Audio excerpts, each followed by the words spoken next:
So you want to breed ball pythons. I think you have to figure out what your goals are. Are you trying to imitate what other breeders are making because you're like, oh my God, look at that. That is insane. And that generally, a lot of the people, that's what they're doing, especially when they're first getting into ball pythons. I want to make that albino pied. I want to make that this and all that. Hold on one second. What? Shapes of things to come.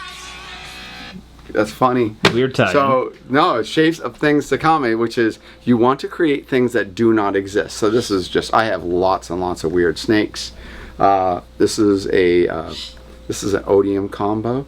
So this is actually Hidden Gene Woma, Mojave, Enchi, odium with Lucifer on it. And it just makes a very cool looking animal. This one's already laid eggs, so a lot of your females will get down like this.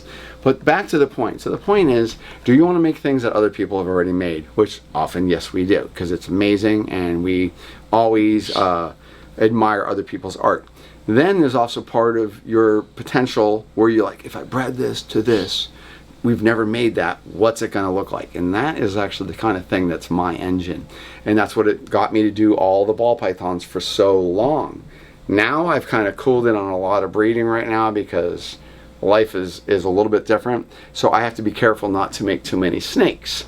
But I'm fascinated by taking all the different genetics, and then in captivity we can group all the genetics and take a sire and a dam and put them together, and you got, you know, an animal 6 genes, an animal 5 genes put together. You potentially could have animals with 11 genes or whatever, or if they're all different, or you could just start doubling up, start creating the homozygous, all the different kind of stuff. But the point is, I like to make things that don't exist. So my imagination will sit there and go, well, if I breed this to this, what's it going to look like? And that I did for years, and actually helped cause a lot of the whole entire ball python industry.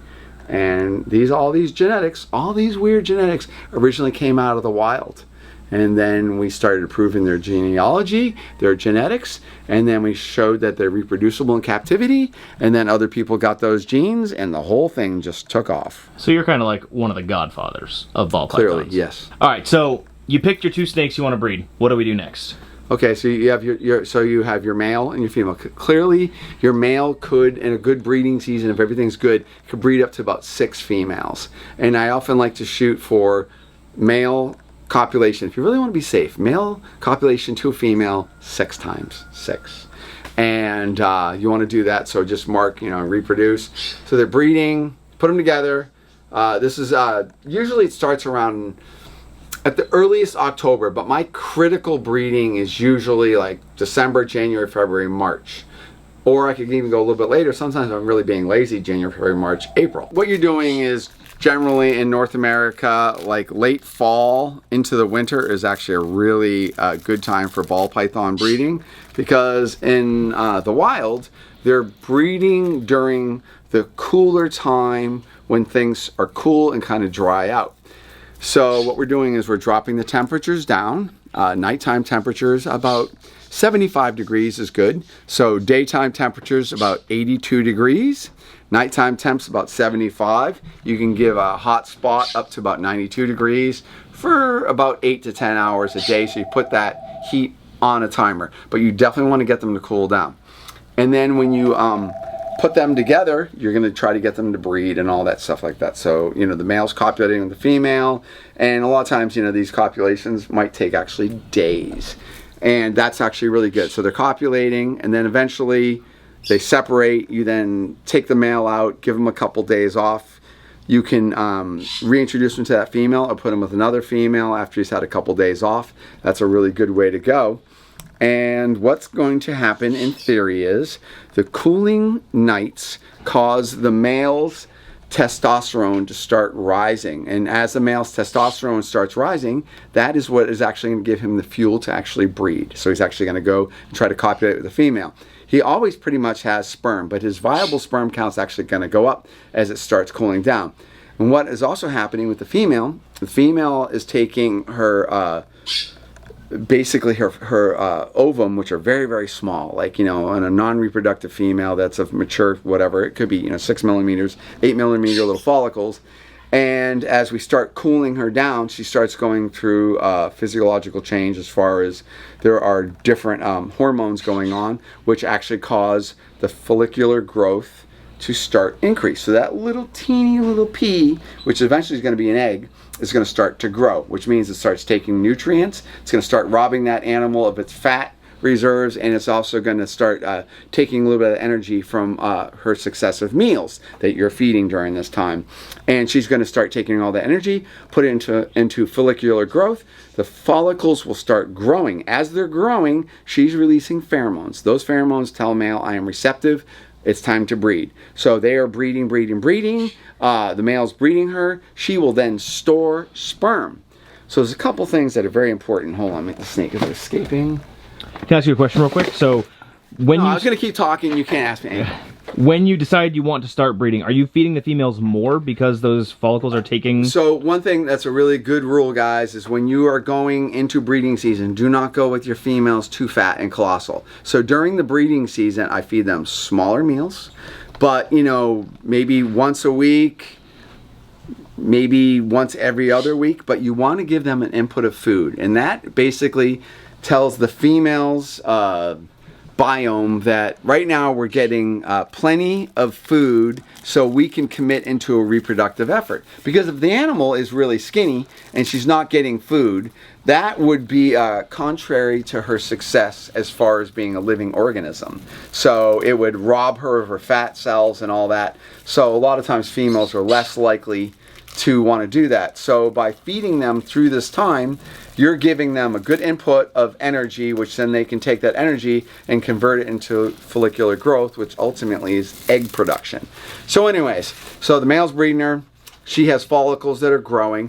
Now there's a key here, very key. Do not allow her temperature to get too high. If you get her ambient temperature above 82, 84, what's going to happen is you're going to facilitate her follicular growth, and you're going to potentially cause her premature ovulation. So essentially what's happening is, let's say this female right here, she could lay 10 eggs easy.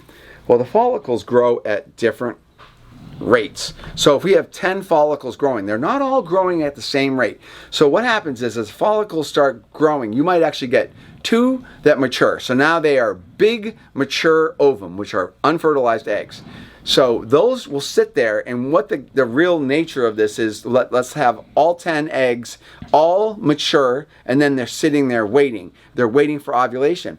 But if I keep her too warm, what's going to happen is that higher temperature with the increase in luteinizing hormones that are present in her bloodstream. And sorry, what is that? Luteinizing hormone. So luteinizing hormone is it's what's going to cause the follicle growth, but it's also going to trigger ovulation. And ovulation is when those follicles, either mature or immature, are released from the ovaries into the oviducts, and at that point they're fertilized from the held sperm. So if I keep them too warm and I don't allow this animal to get a core temperature of 82 or 84 degrees, and I force her to have a core temperature of, let's say, 86, 88 degrees, what's likely going to happen is it's going to cause her to prematurely ovulate, and you might end up with 1 fertile egg and all the rest, which are slugs, which will look like little ovum, and clearly they're non-fertile eggs. And that is usually because I didn't give her the temperatures that she needed. So if I kept her too warm, her ovulation was triggered too soon before those ovum matured, and you got a lot of junk. If your snake maybe is ill and she's basking a lot, or she doing something weird and like, I'm going to heat her up, that will also trigger premature ovulation, and you can often come in and find your snake coiled around a little clutch of ovum, which are, junk. And some of these things are things to note. So 82, 84 degrees ambient is a really good temperature, dropping down 75, 77 at night, with a little hot spot anywhere from 88 to 92 that they can bask 8 to 10 hours. And you just keep going through this reproductive introduction of the males, taking them out, introduce back, back and forth. You're feeding the females small meals, and you are looking for ovulation. Ovulation is the point when the ovum, the mature ovum in best case scenario, leaves the ovaries and passes, it goes forward and then it goes back down. So if the head's here and the tail's here, the eggs will move forward and then they're released into the oviduct. And at that point, they become sheathed. They get vasculated, and they start maturing as an egg. They start developing calcium all over the eggs. And the eggs, normally in the normal state, are very leathery, and then they got little dots on them, which are actually the little calcified areas. And that egg, when it's finally legged, did I say laid? Legged. I don't even know what that word is. When that egg is finally laid, that is a kind of a squishy, malleable, leathery egg that can also exchange gases, you know, CO2, oxygen, and whatever, but it also can allow moisture in and moisture out, which is critical and inherent of snake eggs. Once the ball python has actually laid eggs, well, you have a couple options. Your first option is you can allow her to sit there and incubate them herself. If you do that, you do not want to allow her to sit on heat tape or like a really hot spot, because what that can do, that can fry the eggs. So what you want to do is you want to put her in an ambient temperature. Andy's getting distracted. Sorry. And which then distracts me. Now I'm going to start staring at fruit flies. Sorry, it landed on my arm. So if you were to let her incubate the eggs, what really works really well is if actually you kept her at an ambient temperature about 84 to 86 degrees. And guys, did you know how does that, okay, I'm going to ask you guys a question. How does that female keep those eggs warm? That's my question. Let's see your comments about that. How does that female wrapped around those eggs, how is she getting that awesome 86, 88 degree temperature, which is really good for ball python incubation? How is that actually done? But in this case, can I take a guess? I won't put it in the video, but can I take a guess? Does she move, and is that how she creates the warmth? That's a lot of that's what your guess. You can include that. No, okay. That might actually be it. But I just want to see what you guys are saying. But in my case, I generally, if I'm not too lazy, I will pull the eggs, because pulling the eggs from the female is actually going to put the female through less stress, because if she's wrapped around her eggs for the whole time she's maternal and she's trying to protect those eggs. So people walking by, a dog walking by, anything like that, she's like, oh, what's going on? It's going to put her on a high alert, and she's going to be on high alert for, 60, 80 days. So if we take the eggs away from her and put them into an incubator, and then we wash her off with a little bit of water and very dilute Dawn dishwashing detergent solution, we just do that and we strip away the smell. And what it is the connection is the smell of the eggs to that female that causes her to sit there and incubate those eggs and shiver and do all that kind of stuff. But in this case, I'm going to put them in my Mike Wilbanks incubators, which I love. And I love these. What would the dilution be? Just so if people try to do this, just a little bit, just to make it a little bit soapy, just soapy water. Really, really, just like, volume of water, just a couple drops, just a little bit of suds. I love my Wilbanks incubator. This is just A1. And if you have some hatch right here, so it's a very nice clutch of eggs. So this is a very, very typical ball python clutch. There's 6 eggs. They're adhered together, and if I can, I just leave them adhered together. It's really good. It takes about 60 days for me to hatch, and I'm about 89 degrees right here, which I tend to like, the 88 to 90 degrees for hatching python eggs mostly. So as we get late into, so if we say that 60 days is our target incubation, what's going to happen right around day 50, we're going to start noticing the eggs, from being a little different than those other eggs, they're going to start dimpling in. And what that is the animal pretty much losing some of the moisture, because when this little guy starts slicing, it's basically the thing that's triggering the slicing of the egg to hatch is like, I can not get pretty much enough oxygen to satisfy my demand, so I'm going to slit out of that egg. And if you have a little bit of slack in there when it slits, he can get to the atmosphere way easier than a giant super wet egg that is super saturated with fluid. So when they cut that little slit, then because it's under pressure now, so it's above atmospheric pressure, because it's more pressure in the egg than out, and all that moisture, which is albumin, is going to come out of that slit, and the animal's struggling to get around. He's going to have a hard time. So we want, when they slit here, and they easily can find oxygen. A lot of people don't realize that. So if I keep my eggs too wet, I'm going to, I can kill eggs, but I'm also not going to get this nice dimpling in. So these within a couple days are going to, you know, slice. So one way to really tell if they're really close, I can sit here and go like this, and I pinch, and I can feel for the snake's spine. As soon as I can feel the baby in there, I know that we're a day or two away. All right, so if you've been tracking your eggs and they're about getting close to hatching, I'm going to send you down to Barb, and she's going to tell you what to do. So sometimes babies can actually die in their eggs and during the hatching process. So sometimes, as being, you know, it's a totally captive situation, sometimes we want to aid the whole process, but just being aware that your babies are close. Usually once one begins to slice, pretty much game on for the rest of them. I just want to ask you another question. Do you know with birds, so birds are, you know, obviously they're not quite reptiles, but they're very almost reptilian, just like snakes and monitors, towards the end of incubation, let's say incubation is 28 days. Towards the very last couple days, let's say 5 days, that if I weighed that bird egg and I just every day weighed it, I'd start noticing that the weight actually starts being reduced because that animal is actually letting moisture go out of the egg because as an air sac. And that baby, when it's hatching, does not need to asphyxiate and drown and all that stuff. So it needs that little air sac. So what they do is they allow some of that fluid in the egg to evaporate outside, and because that egg is breathing, and it's hard to believe even a hard egg does that. But these animals, the egg is, you know, it's absorbing oxygen, it's allowing CO2 out, and it's also allowing moisture in and out. So it's actually pretty involved, actually how it works, but it's actually a perfect system. Now let's go down to Barb. Barb, you ready? Yeah. Let's do it. So you bred your first ball python clutch, and you don't know what to do. Well, we're gonna show you. Here we have little babies.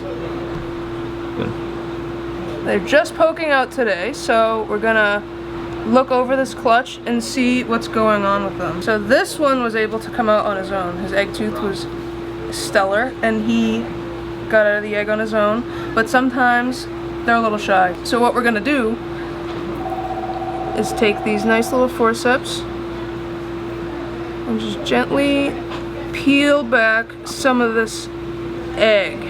Hang on. So see how there's a lot of goo in this egg? We're gonna have to squeeze some of that out so that he gets plenty of air and space and doesn't drown in his own egg. So here we're gonna gently go into the shell. You're not nicking the snake or any veins, and you're gonna pinch and use the forceps as a tool to get the egg to pop open. And you want to make enough space goo can escape, and I'm going to squeeze this goo into a cup so it's not on the floor. So gently cradle the snake and roll your fingers, and as long as the goo's coming out on its own, that's great. Very easy. You're not forcing the goo out. You just want to get, there he is, he wants to come out. You want all this excess material to come out of the egg, so that way you can make some space for air. And so at this point, it's crucial to note that none of this is the yolk that the snake is actually using to feed himself. This is all of the albumin that's left over in the egg. So if you think about it as a chicken egg, this is all of the white stuff on the outside that we're squeezing out to give him more room to breathe. The yolk is what he's already absorbed through his umbilical cord to make him grow inside of the egg. Correct. And he'll be good to go. So I'm gonna let him sit in this egg for a little longer. Maybe another day or two, I'll check on him. So we're gonna put these guys back in the incubator. Okay, so there's a few more eggs that I have to do that with. Sometimes things don't go the way that you planned, so we had a couple eggs that were buried in substrate, and you know, sometimes things, if it's infertile, it can get a little moldy. In this case, it's a lot moldy. So it was buried in the substrate, and we do perlite and water crystals mixed together to keep humidity. But this is just a bad egg. Don't be alarmed if it does happen. So this guy, I'm gonna throw in the trash. And that's the sad reality sometimes of breeding ball pythons or any snakes in a large quantity. They won't always be fertile. Sometimes they do die in the egg, and that's just, you know, failure to thrive, natural selection, and it happens. So don't be discouraged and just keep trying. All right, so all your ball pythons hatched, and now what do you do? So we've got a clutch of various albinos. And what we're gonna do now is soak them in water until they shed, and then after they have their first shed, they will be separated, and we'll show you how to keep track of every one of them because it can get confusing if you have a lot. And why are we putting them in water? They need moisture to shed, so we want them to have their first shed. You could separate them if you'd want, but we keep them together so that we can keep track of the genetics really well. We're more prepared when we have to go and label them all and identify. Yeah, so these guys just stay in water until they shed, and we keep them together just so it's easier to identify genetics. Yes. Okay, I'm gonna put these guys away because they're being a little crazy, but they're gonna be on soak. And now we're gonna show you what snakes that have shed look like, and they're gonna be set up. Alright, so you've gotten your first hatch snakes from the egg into a soak. And right now, I'm gonna ask you a question. The first person to guess what the snake is, I'll send a free t-shirt. So comment below, and if you get it, let us know which t-shirt you like. I'll pin your comment if you're the first person to get it. I will be watching the comments to see them roll in. If your comment gets pinned, you win, and I will find out how to contact you to get you a t-shirt. So here, we've got the clutch that we looked at earlier, who have shed after they were in the incubator. So I'm gonna show you how we try our best to organize all the ball pythons according to the clutch, the pairing, and the number. So when we set up eggs, we put the pairings. So we've got the female here, the date that they were laid, how many eggs, any males that we put with her. So this stays with the clutch the entire time that they're incubating. And then when they're all hatched, we put the pairing on one bin. So I just copy it right over to one bin. Each group will have its own color tape. We write group 1, and this snake is 1 out of 8. So we'll have group 1 on all of these, and that's the basic organization. So you've got number 6, 5, 4, 8, all of these. And then next we're gonna show you basics on trying to get these guys to eat. When you're getting your ball pythons to first start eating, we generally do not like to feed live animals to snakes, and we definitely don't feed live animals to any lizards. We do this in the beginning stages of their lives so that they get established eating maybe 3-4 times before trying frozen thawed. And you definitely want them to have their first shed before you feed. So that's the whole point of getting them to soak, shed. You set them up, you let them establish themselves for about 10 days in these bins, or whatever enclosure you put them in. We prefer small enclosures for the new guys, so that way they can feel secure. They're tucked away in their nice little den, feeling safe. Look at them. It says I'm just trying to get some privacy. So when you're feeding them, they can definitely eat bigger than this, but what I tend to do is I feed them very small, and this is a good size because they're small. They're not intimidating to the snake. And what size mouse is this? This is it's like in between a crawler and a hopper. It's like a small hopper. They could definitely eat a mouse twice the size of this. I do this size so it's not intimidating to the snake, because sometimes a baby ball python can get really fickle about the size that they're eating, especially if the mouse this size. They're we call them nibblers, so they're gonna get all up close and personal in the snake's face, and it's gonna make them shy a lot of the times, and they won't. So what we do to get them to establish eating, we wait 10 days, put them in here, just a nice little introduction. If you don't use a tall deli, I recommend removing the water completely so that the mouse doesn't drown. We don't want any, we don't want any death that's for no reason. And then I put a little piece of food, because these mice, this size specifically and older, they do like to nibble. So if you leave this mouse in a little too long, there's a chance that you're risking the snake being nibbled also, because that's just what mice do. I'll leave this mouse in for about an hour to 2 hours, and then we'll pull. Here we have group 1, 8 out of 8, and then we'll sex the animal and write if it's a male or female, and then we'll have Kevin identify the genetics, because that's a tricky one. And then the bottom label we have here, we'll write the date, and then I'll do LM for live mouse, and if it's 8, we'll do a check mark, so that way we keep track, and we can tell if these animals need to be given any assistance in their journey as far as feeding goes, or if they're ready to try frozen thawed mice. Those are the basics, and then if you keep an eye on our website, you'll see these guys very shortly. Cool. Thank you so much, Barb. We appreciate it.